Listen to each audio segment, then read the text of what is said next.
Hi, my name is Matt Zemkowitz. I'm the president of the National Air Disaster Alliance Foundation. And on this date, April 28, 2022, I'd like to welcome you all to the National Press Club in Washington, D.C.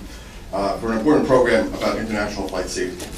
30 years ago, family members, crash family members, aviation disaster family members, and those affected by plane crashes in the United States came together in Washington, D.C. to really form the basis for the National Air Disaster Foundation.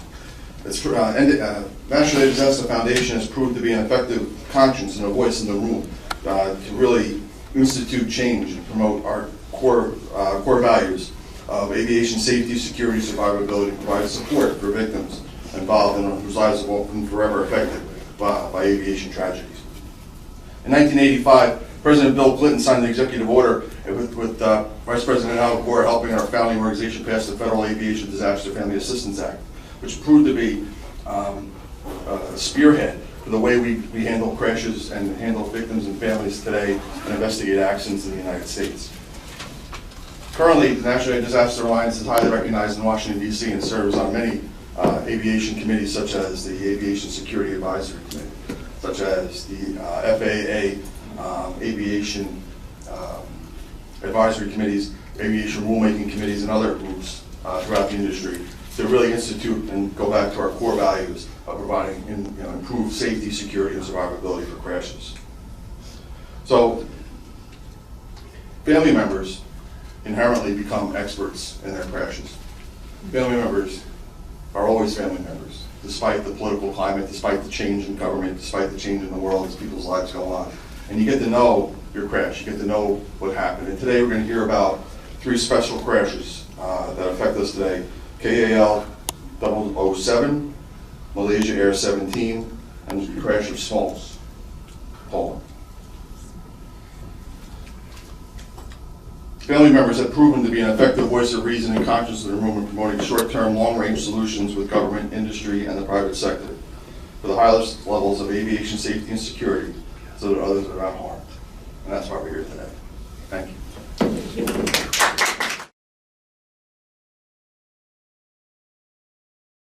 The organization has received a very important letter from Tony Mazurowicz, and the chairman, and the letters from the Republic of Poland, the subcommittee for the air disaster reinvestigation. Esteemed families of those who have perished in aviation disasters, attacks upon aircrafts carrying passengers are crimes which the world has been addressing since the 1970s of the 20th century.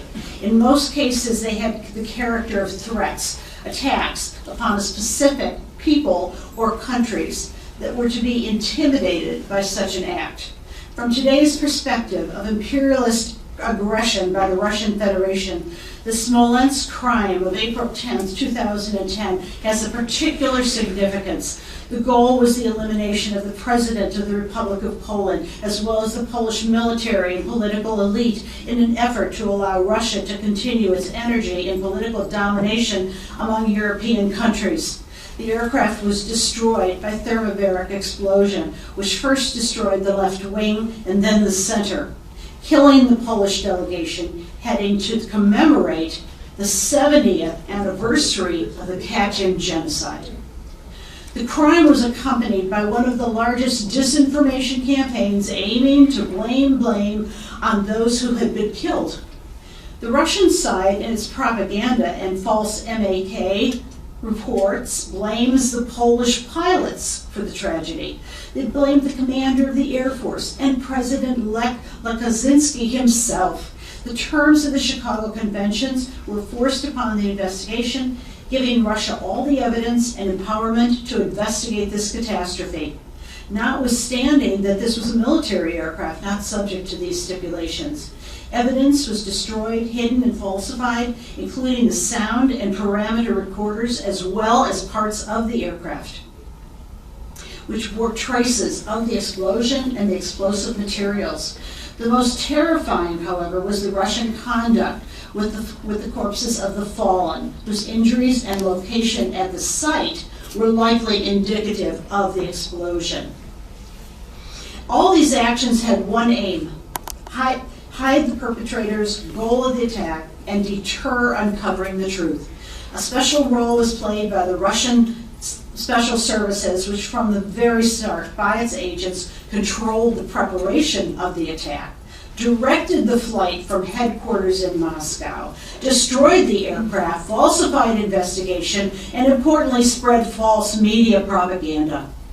In light of the aforementioned, I thank the families of those who perished in aviation disasters and organizers of today's conference and the media for the possibility to present the truth about the Smolensk crime. The report of the commission investigating the Smolensk crime of April 10, 2010, which encompasses all 338 pages of evidence, 10,000 pages of attachments, was published on April 11th of this year. The English version is available today on the website of the Ministry of National Defense of the Republic of Poland. Let's meet the family members from Smolensk.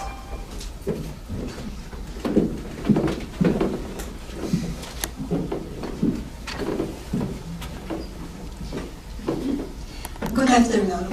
My name is Maria Schoner-Pinienda. I'm the president of the Libra Institute. It is an American NGO dedicated to fostering better understanding and closer relationship between Poland and the United States. I would like to thank Ms. Dunham and Mr. Dziękiewicz and the National Air Disaster Foundation for inviting the Polish delegation to present the Smolensk case today. I would like to refer to the statement. Today Georgia, tomorrow Ukraine, next the Baltic states, and then the time will come for my country, Poland. This prophetic statement was made by President of Poland, Lech Kaczyński, during the rally in Georgia in August 2008, at the time when Russian tanks were rolling towards Tbilisi. By organizing and leading a delegation of the European leaders to Tbilisi at the time when Russia invaded Georgia, President Kaczyński called the attention of the entire world to this aggression. As a result of his decisive intervention, Russia stopped the assault on its small neighbor. President Kaczyński was severely criticized for his unequivocal stand in defense of Georgia. He was criticized at home and abroad. The Russian propaganda machine, supported by the German-led Western media, portrayed President Kaczyński as an irresponsible radical who puts Europe on the collision course with Russia, and effectively discredited President Kaczyński in the West. Less than 2 years after the Georgia crisis, the official delegation of the Republic of Poland, with President Kaczyński and the First Lady on board, flew to Smolensk near the Katyn forest in Russia to commemorate the 70th anniversary of the Katyn massacre and pay respect to the Polish victims of the mass extermination operation led by NKVD in the spring of 1940. The delegation consisted of 20 top officials and preeminent leaders of the Polish society, 18 members of the Polish parliament, 14 representatives of the families of the Katyn victims, 10 top generals of the Polish armed forces, 9 clergies, 8 representatives of the Chancellery of the President, 8 representatives of the Government Protection Bureau, and 8 members of the crew. They all perished when the Polish Air Force One disintegrated in the air over the Smolensk airport on April 10, 2010. The Russians immediately took full control of the wreckage site and began the massive worldwide disinformation operation.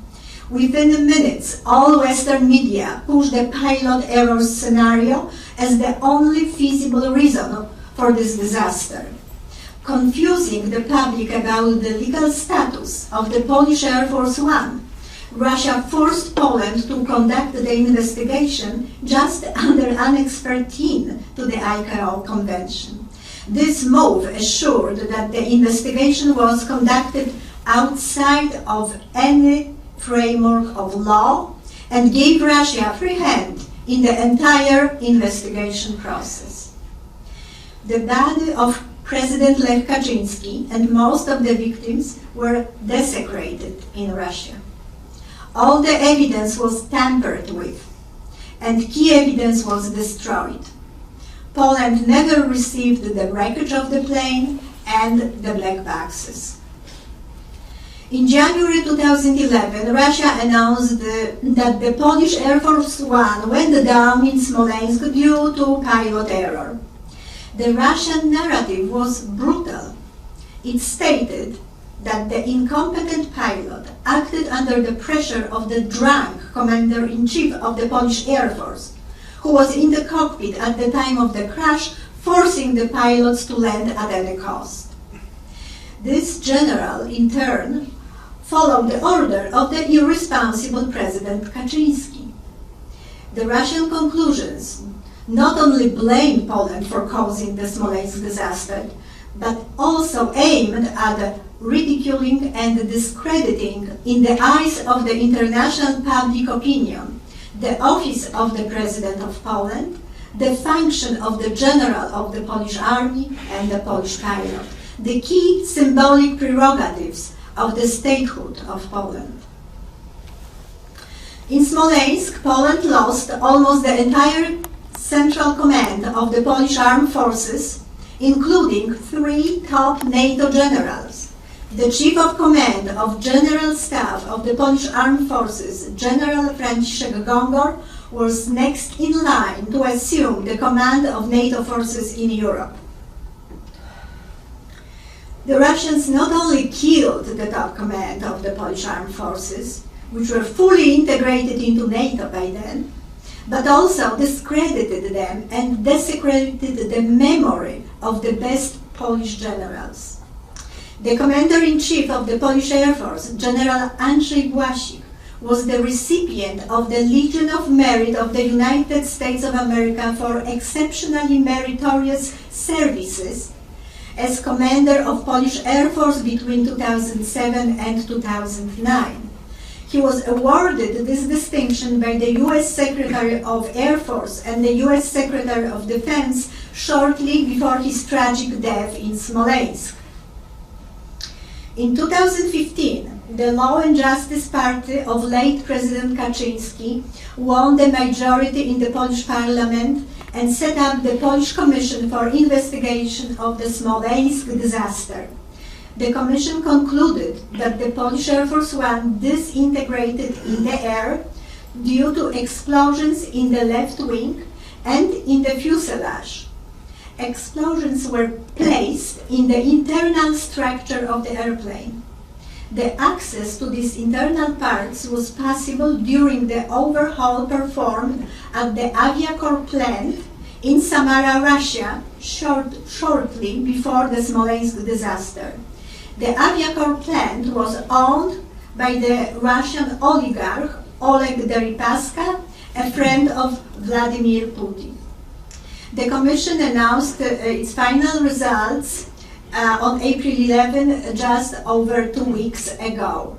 And now I would like to introduce Professor Wiesław Binienda, who is the Vice Chairman of the Polish Commission to investigate the Smolensk disaster. Thank you. It's 12 years of my work, and just 2 weeks ago we published the report, which is available, and we printed out, and we have printed out both in Polish and English version of this report for you to check. The electronic version, of course, you can download yourself. Now we know what has happened, but hearing the story from Korean Downing and MH17 is like repeating history again and again. 3rd times we have terrorist attack of Russia on the airliners with innocent people in it. That's amazing that the civilized countries cannot do anything about that. I really hope it will be changed now, and I admire Dutch people to fight in the courts, and we will stand with you. Key technical findings of the report. While approaching the Smolensk aerodrome, the captain issued a command to go around, reduce flap angle, and initiated the departure procedure. At that time, an explosion occurred in the left wing, about 100 meters before the birch tree, which, according to the Russian report, destroyed this wing. I put a small model so you can understand. This is the model of Tupolev 154M, and this is the part of the wing that was separated due to explosion 100 meters before this tree. This is about 9% of the lift force, and there are many situations in the past where due to some engine explosion, for example, such portion of the wing was lost, and airplane landed safely without any problem. In this case, of course, it was charge inside of the wing that exploded, so it was not very nice, smooth cut. But in addition to the removing this 6 meters of the wingtip, the slots, which is in the beginning of the wing, and flaps were also damaged. Therefore, at the moment of this explosion, the G-force was registered to drop from 1.1 due to the fact that the airplane was departing to 0.6, which means it lost the lift force. The autopilot immediately reacted to this by pushing the airplane to the gliding position and pushing the left wing forward, shadowing the good right wing, and therefore balancing the lift force on both sides and securely fly together, then taken by regular rear pilots. However, due to the progressive damage of the left wing, the airplane starts to turn down with the left wing down. We are talking about 40 meters almost span of the wings. So the story given by Russian that the airplane was cut by the birch tree at the 6 meters above the ground cannot hold any water, because if you start to rotate 6 meters above the ground, you have to touch with 20 meters still hanging wing. But it is not anything wrong for Mr. Putin. So after that, 4 seconds later, the next part of the airplane was separated from the airplane. This was the T-section of the vertical stabilizer with horizontal stabilizer. That part, which was soon after STAFS 38, and caused basically the airplane not to be controlled anymore, and in the position of minus 90 degrees, it dropped like free flight. This part, on the other hand, flew separately. It is also like a small airplane. So from the moment of separation of this part, there were two objects flying, and they were noticed by witnesses. This one flew more to the south, the whole airplane more to the north. Eventually, when this part touched the ground at the minus 90 or plus minus 10 degrees, full explosion happened in the fuselage. This explosion separated the tail section with 3 jet engines, which is the heaviest part of the airplane, and typically when you fly a very shallow angle at 76 meters per second horizontal velocity on the 12 to 18 meters per second vertical, this part, the engines would move forward the most because there's a lot of kinetic energy, a lot of mass with the same velocity. The light things will stop first, the heavy things will move forward. This explosion pushed back the whole tail section with the pressure bulkhead, and therefore reduced the kinetic energy, and therefore it stopped at the beginning of the field of debris. Other thing at this moment happened was the left door was shut into the ground. From that position, shut into the ground, 1 meter deep. They couldn't find that door for several days, and that was fortunate for us because they didn't manipulate this critical evidence. Yeah. Other things, of course, would be the whole destruction, the whole penetration, and the fragmentation of the whole airplane. Forensic labs detected hexagon, which is RDX, pentrite, TNT, and post-explosion compounds on the airplane structure fragments. The explosions caused the death of everybody on board and the total destruction of the aircraft. I would like to show some pictures, examples of the evidence. Due to the explosion, the material not only can store the traces of the chemicals that are producing the explosion, but also they deform in particular way. We can see on the top left picture so-called post-explosion curls on that wing that was separated at the very beginning. We have made also simulations of this particular theories from Russia, and we found that if really the airplane would hit the birch tree of the 44 centimeters diameter, basically the wing will cut the tree cleanly with some damage to the slots and leading edge, but any part of the wing will not be separated. The impact of this vertical stabilizer was very interesting, and this is quite new to many of people right now. In fact, in the MAC report, people took the proper evidence, taking pictures, and they found that on the grass, on the south groove, there is a paint, and that paint is from that end of the horizontal stabilizer. This was the only paint on that part left over after the separation. And this basically hit the ground, like you can see on this picture, and then disintegrated and moved forward. So we know that the salt groove was done by separate parts, nothing to do with the airplane as a full body itself.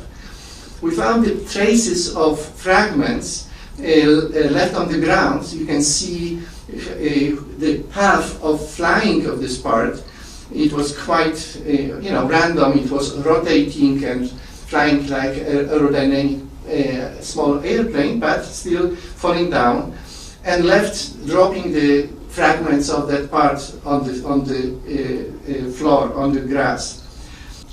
Parallel to that, the second path was done from the debris from the left wing, which was also damaged, and therefore, due to aerodynamic forces, dropped from time to time a piece of segments of this left wing in a parallel fashion and eventually hit the north groove.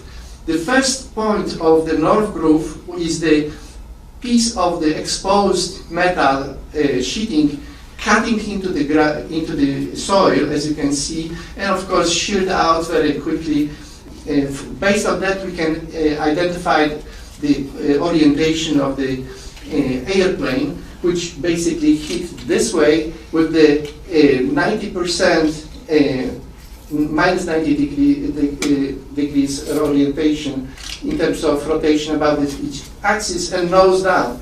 If there would be no explosion, this would be kind of that type of downing or destroying through the crashing. But it was before it happened, soon after the airplane touched it with the left wing, the ground explosion happened.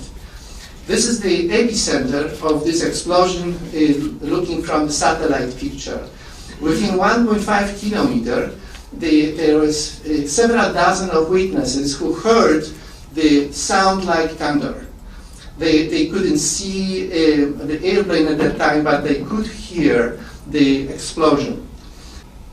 We know that from that location, if it was exploded, the parts from the particular location of the fuselage, which you can see on the left front part of the ballast tank, the parts was pushed forward and dispersed all over, as you can see in this picture from the satellite. Of course, at the same time, the roof of the airplane and the whole body of the fuselage was fragmented. We were able to put together basically 90% of each side of the airplane and 66% of reconstruction of the roof of this airplane. We found a number of curls and petals, post-explosive signature deformation of the sheet of the skin of the airplane, and 4 concentrations where the most of the shock wave was pushing out from this fuselage, which is near the cockpit, near the kitchen, near the center wing, and near the pressure bulkhead at the end. These are the examples of those curls from the roof of this airplane. They are twisted a number of times because the shock wave is breaking the material, and with high velocity is pushing out, so there's a big difference between the particular point of this metal and the rest of the metal, and therefore is that rolling distance, the rolling function of this shock wave. In fact, I can tell you that similar curls are in MH17. We found them just looking at your airplane due to the explosion outside of the nose of the airplane. So not necessarily they need to happen, this explosion need to happen inside, it could happen outside as well. The very interesting example of the internal high pressure we found in particular location, which is the passenger place of the fuselage. This part didn't fragmented to many pieces. In fact, it only broke the roof along the one stringer and opened the roof before falling in the inverted position down to earth. That, of course, shows that the explosion needs to be in the air, because if the fuselage would hit the ground first, you will see the situation in the top right picture. The roof would be indented inside of the passenger space and would not be able to spread nicely outside.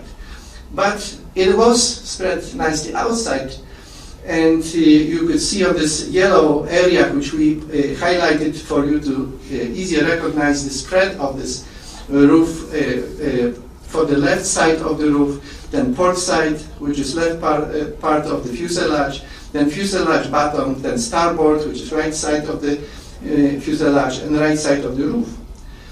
If you can examine the fracture edges of the roof, you can see there is no any material loss, and basically the material open along the rivets which were connected to the stringer.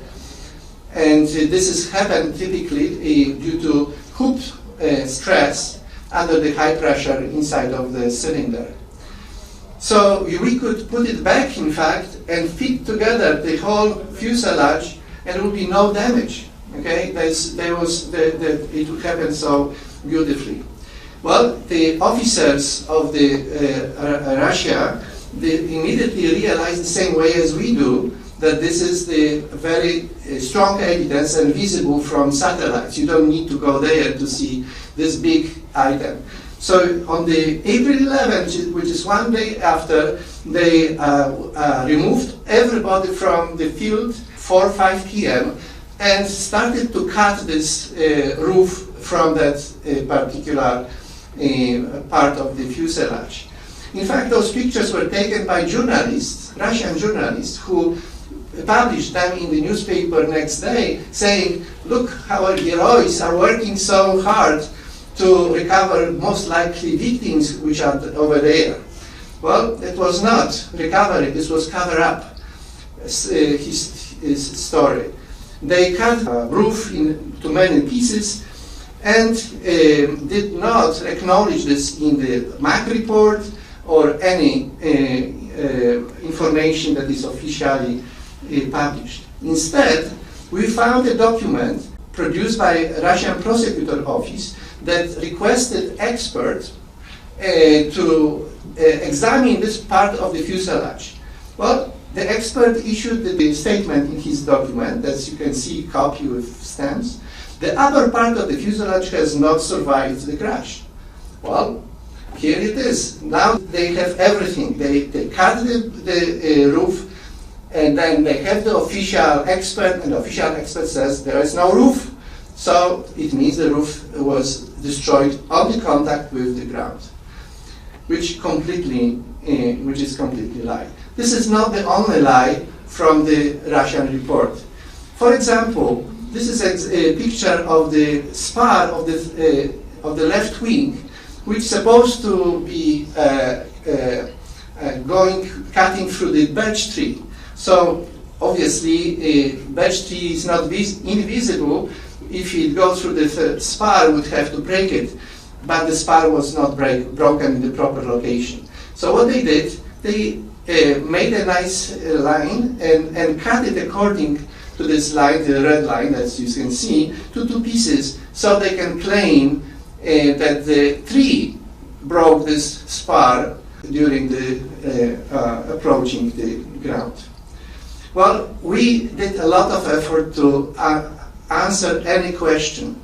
We have built, together with National Institute of Aviation Research, 33 million elements finite element model with inverse engineering using the twin identical airplane that was used by the government of Poland. We also tested every piece of the material in this airplane, so we have very accurate ability to test any scenario. We could put the downing to the ground, we could fly into the birch tree or another tree, we could put explosion elements, we can see what happens to passengers, we can get any answer. By comparing the simulation using, according to Russian theory, which is falling to the ground with 76 meters per second horizontal velocity and 18 meters per second vertical velocity, as the whole airplane without on the left 6 meter left wing, we found that individually every piece of this debris looks different. For example, this is the tail section. On the left you can see finite element, on the right the real state. On the left there is no bulkhead with the tail section. On the right you see a bulkhead. On the left all engines were separated from the tail section. Even that central part one was tilted. On the right side, only right engine was separated due to explosion, and the other two were together with the tail section. This is the famous door which was embedded into the ground at the beginning of the crash scene. It looks like embedded, like without much of the deformation, as you can see. Now, if we do the same observation for the simulation, the door cannot be embedded. The horizontal velocity basically drags this door forward and twists and bends. There's no way to cleanly inject this door inside of the soil. We did this special work together with NIAR, and we found that in order to get this door into the ground, the vertical velocity has to be 120 meters per second, which is about 10 times more than falling airplane vertical velocity. And horizontal velocity has to be less than 30 meters per second, which is less than half of the horizontal velocity of the airplane. Well, Now we know that the position, if in this position you have explosion, the vector which is going into the ground and backwards will reduce the horizontal velocity and increase vertical velocity to the requirements of physics. Overall, we can calculate that there is not enough energy in the system of the airplane by its own to generate 60,000 fragments, as you can see on the satellite picture, that are all over this area. Basically, you need to have extra source of energy, and obviously this extra source of energy is explosions. The www.smolenskrashnews.com contains all in English materials that we collected, including the report in English and report in Polish, and some other presentations that you may want to explore further. Some scientific aspects that was done by me and my colleagues were published in peer-reviewed journals, international journals, and I can tell you 3 of my graduate students got PhD within these 12 years to work on that topic of Smolensk. All 3 are Chinese, and all 3 got very good salary and were invited back to China. And they are now prominent professors in China. I asked my colleagues in China why Chinese government has so much interest in this topic to hire 3 people from one school back to China. And they said, well, we have a neighbor that we need to understand, and this will help us to do that. Thank you. Now it is my honor to introduce representatives of the families of the victims of the Smolensk terrorist attack. First, I would like to introduce Mr. Piotr Walentynovich, who lost his grandmother in Smolensk, Mrs. Anna Walentynovich, very prominent figure, mother of the Solidarity movement in Poland. Next, we have Beatrice Czerkaski, who represents the family of Aleksander Szczygło, the head of the National Security Bureau, who lost his life in Smolensk. Next, we have Irena Kazimierczuk, who lost her sister, Bożena Mamontowicz-Łojek, who was the co-founder of the Federation of the Katyń Families. And last but not the least, Anna Wójtowicz from Chicago, who lost her father, the only American citizen on the Smolensk flight who was killed in Smolensk.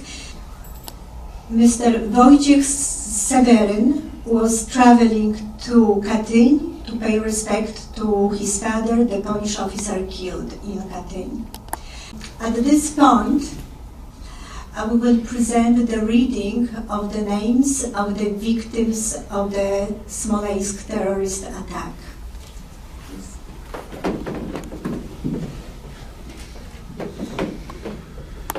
Thank you very much.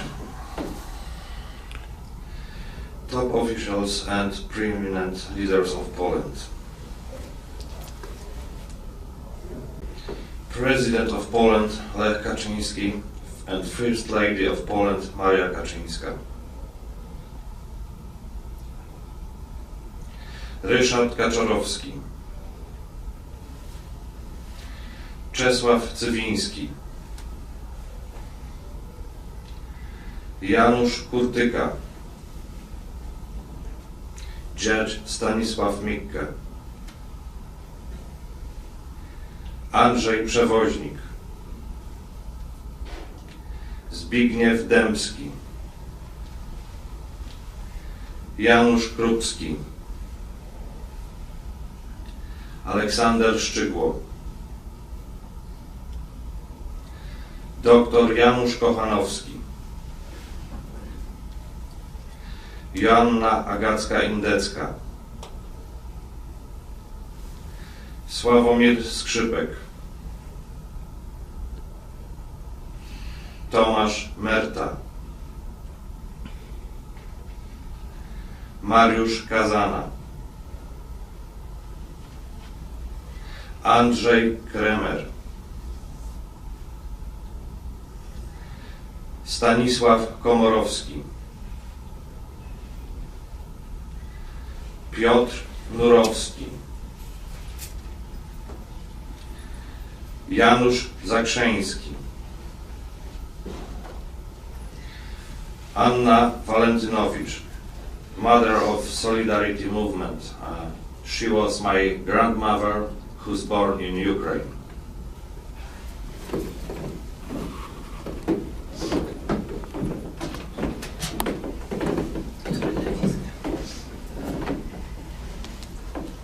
The Chancery of the President. Władysław Stasiak, Mariusz Handzlik, Paweł Wypych, Dariusz Jankowski, Barbara Mamińska, Katarzyna Doraczyńska, Izabela Tomaszewska, Aleksander Fedorowicz, and the Government Protection Bureau, Paweł Krajewski, Second Lieutenant Jacek Surówka, Paweł Janeczek, Jarosław Florczak, Artur Francuz, Kapitän Dariusz Michałowski, Lieutenant Piotr Nosek, Marek Uleryk. Thank you.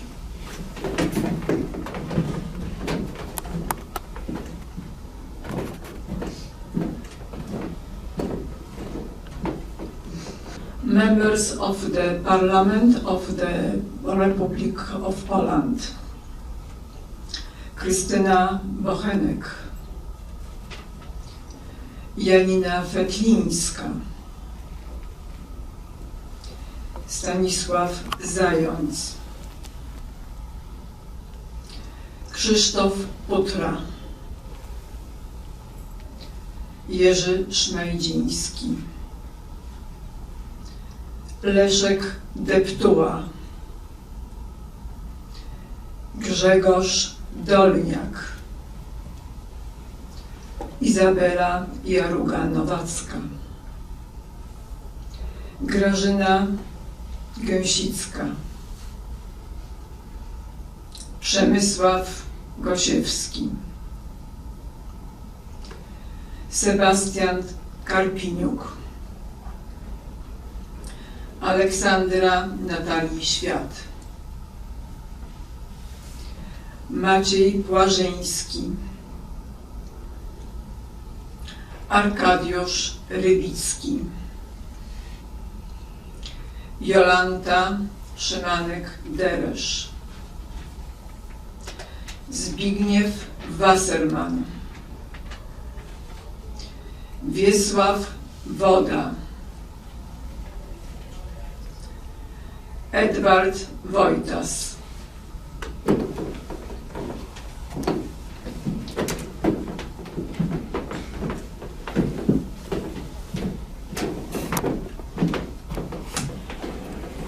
Families of Polish officers murdered in Katyn. Bożena Mamontowicz-Łojek, representative of Katyn families. And we have here today with us her sister Irene Kazimierczuk, who came here from Poland to join us. Ewa Teresa Bąkowska, Anna Borowska, and Bartosz Borowski. Edward Duchnowski, Tadeusz Lutoborski, Janina Natusiewicz-Mirer, Stefan Melak, Bronisława Orawiec-Lufrel, Katarzyna Piskorska, Andrzej Sariusz-Skąpski, Leszek Solski, Teresa Walewska-Przyjałkowska, Gabriela Zych, Wojciech Seweryn, son of the cutting officer and my father, who was the only American citizen on that plane. Clergy. Monsignor Bronisław Gostomski, Monsignor Roman Jędrzejczyk, Monsignor Józef Joniec, Monsignor Zdzisław Król, Monsignor Andrzej Kwaśnik, Adam Pilch, Bishop and General Tadeusz Płoski, Jan Osiński, Monsignor Profesor Ryszard Rumianek.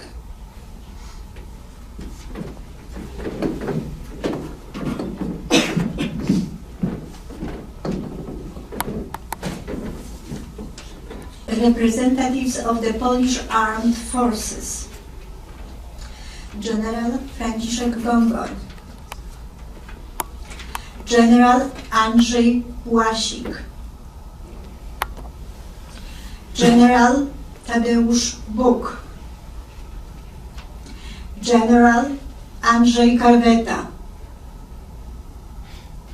General Bronisław Kwiatkowski, General Włodzimierz Podasiński, General Kazimierz Gilarski, General Stanisław Nałęcz-Komornicki, Kolonel Wojciech Lubiński, Archbishop General Miron Chodakowski. The crew of the Polish Air Force One. Pilot in command, Arkadiusz Protasiuk. Robert Grzywna. Artur Ziętek. Andrzej Michalak. Natalia Januszko. Justyna Moniuszko. Barbara Maciejczyk. Agnieszka Pogródka-Węcławek. That concludes the reading of the names of the victims of the Smolensk terrorist attack. And Beatrix has last words for us.